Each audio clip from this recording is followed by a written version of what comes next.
नमस्कार। आमर गोटे ओडिया कथा अच्छी परम शास्त्र भागवत अभ्यास करुथिबा मित्र। यही जो भागवत ग्रंथ आम घरे समस्त घरे ओडियार प्राण समस्त घरे प्राय भागवत ग्रंथ रही। आपण नियमित पाठ करुथिबे, जदि भी पाठ करू नथिबे तेबे एही भागवत को नहीं आज आपनको एक बढ़िया तथ्य जणाइबी।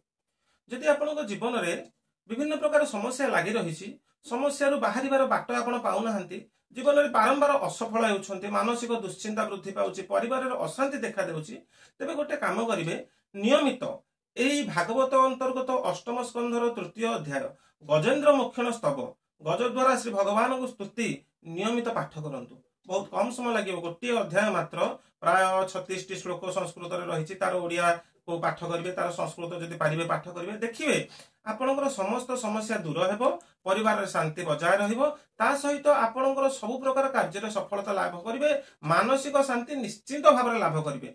थरे आपण परीक्षामूलक भाव में 7 दिन पर यह करके देखंतु, जदि यार सुफल न पाइबे तेरे निश्चित भाव में मते जणाइबे, किंतु मु आशा करुछि एवं मोर विश्वास आपण निश्चित भाव में यही सफलता लाभ करेंगे।